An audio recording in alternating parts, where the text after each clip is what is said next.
तो शरीर धर्म और उसके बाद समाज धर्म,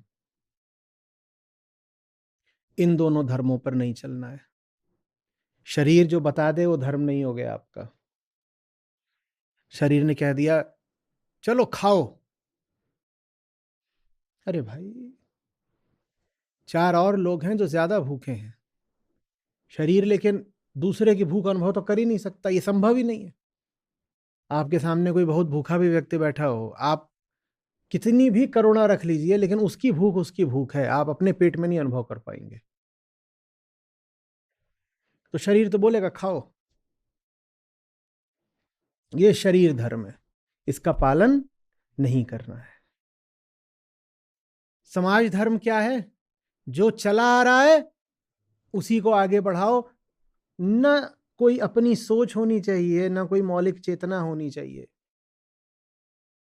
तुम कुछ हो ही नहीं, तुम्हारी कोई निजी दृष्टि है ही नहीं, तुम्हें देखने, सोचने, समझने, सुनने का अधिकार ही नहीं है।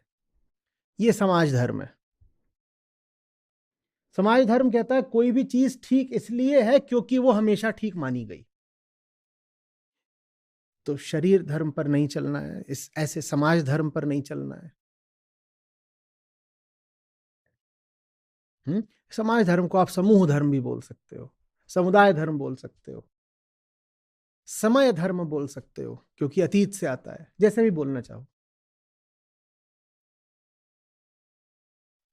जो चीज जितनी प्यारी होती है ना, उसके लिए उतने खतरे उठाने पड़ते हैं। सबसे प्यारी चीज होती है अपनी निजता, और वो तो खतरों पर चल के ही मिलती है। भीड़ में सुरक्षा का भरोसा आ जाता है भाई। कहीं इकट्ठा हो गए हो 500,000 या 50,000 लोग, वो सब प्रफुल्लित हो जाते हैं। उनको लगता है देखो सब हमारे ही जैसे हैं, लगता है हम बच गए, जो होगा अब सबके साथ होगा ना, मैं अकेला नहीं बचूं, मरूंगा।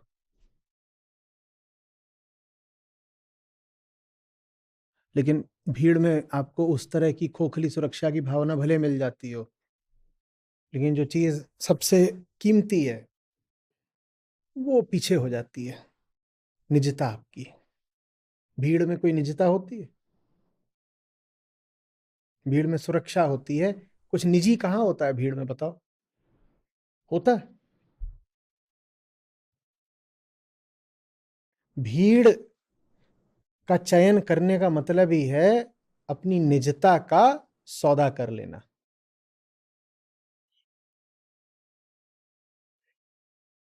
और तीसरा जो धर्म है जिस पर आप चलते रहते हैं, चलते आए हैं, जिसके कारण सारी समस्या जीवन में खड़ी होती है, वो है संयोग धर्म। संयोग धर्म क्या है? अवसरवाद, ऑपर्चुनिज्म। वहां तो कोई सिद्धांत भी नहीं होता, वहां बस ये होता है कि जो राह खुली देखो उधर कोई चल दो, जो द्वार खुला देखो उसी में घुस जाओ, जिसको ताकतवर देखो उसी के पांव पकड़ लो, जिस विचारधारा को छाता देखो उसी विचारधारा को स्वीकार कर लो, जो चलन देखो उसी चलन के हो जाओ। ये संयोग धर्म है। समाज धर्म कहता है जो पीछे रहा है उसका अनुसरण कर लो, और संयोग धर्म कहता है जो अभी चारों तरफ चल रहा है बस चुपचाप उसी धारा में बह लो। ये संयोग धर्म है।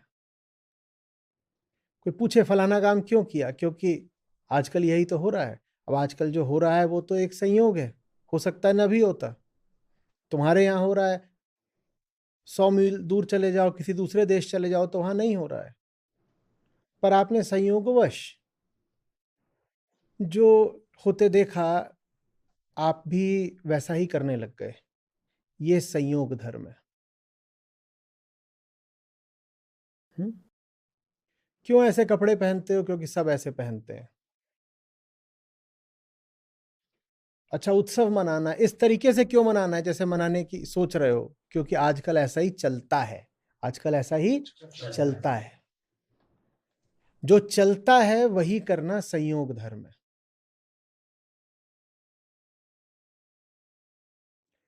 और जो चलता है वैसा क्यों चलता है ये कोई भी नहीं जानता। क्योंकि जो चल रहा है उसके पीछे कारण रैंडम है, अकारण है वो एक तरह से, बस है।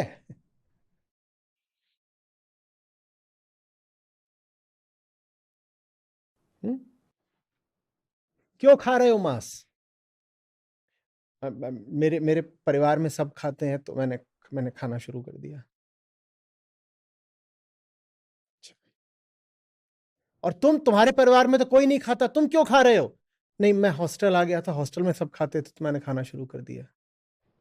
अच्छा, तुम ठीक आदमी लग रहे हो, तुम क्यों नहीं खाते? नहीं, मेरे परिवार में कोई नहीं खाता इसलिए मैं भी नहीं खाता। ये तीनों ही किस धर्म का पालन कर रहे हैं? संयोग धर्म। और जो संयोग धर्म का पालन करेगा, खोजियों ने पाया कि वो दुख में रहेगा। उसकी आंखों के सामने हमेशा एक कोहरा रहेगा, उसे नहीं पता जीवन क्या है, मुझे आगे बढ़ना कैसे है, जीना कैसे है। और समय तो गति का नाम है साहब। समय का मतलब ये है कि मामला आगे बढ़ रहा है, लगातार गति हो रही है और आगे बढ़ रहा है, और तुम जिंदा हो तो तिनके की तरह धारा में बह नहीं सकते, तुमसे सवाल पूछे जाते हैं, अच्छा जी आगे कहाँ जाना है, और आपके पास कोई जवाब होता नहीं। हर पल आपसे ये सवाल पूछ रहा है ना, बता आगे कहाँ जाना है। तिनका बह रहा होता है नदी में, उससे कोई सवाल पूछा जाता है? उसे अपने किसी धर्म का निर्णय करना ही नहीं है। जड़ होने में कितना लाभ है, वहां कोई धर्म नहीं निर्धारित करना होता, जो हो रहा है।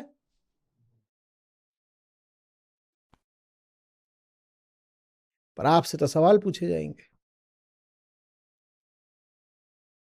और वो सवाल चुभते हैं, चिढ़ाते हैं, क्योंकि हमारे पास कोई जवाब, हमारे पास कोई आधार भी नहीं है, हमारे पास कोई कोई क्राइटेरिया नहीं है जिसके आधार पर हम जवाब तय कर सकें। और कोई जवाब हमें सूझ भी जाता है तो हमारे पास कोई कसौटी नहीं है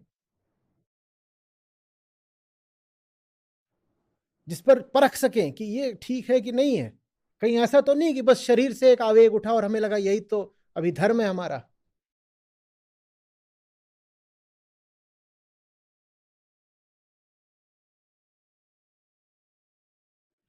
पढ़ाई कर रहे थे, पढ़ाई कर रहे थे, पढ़ाई छोड़ दी, क्यों पढ़ाई छोड़ दी? तो प्रेम हो गया। प्रेम तो बड़ी बात होती है ना। प्रेम है कि शरीर धर्म है, तुम्हें कैसे पता? तुम्हें कैसे पता? तुमने जानना भी चाहा? लेकिन एक निर्णय ले लिया ना बड़ा, क्या निर्णय ले लिया? पढ़ाई छोड़ देनी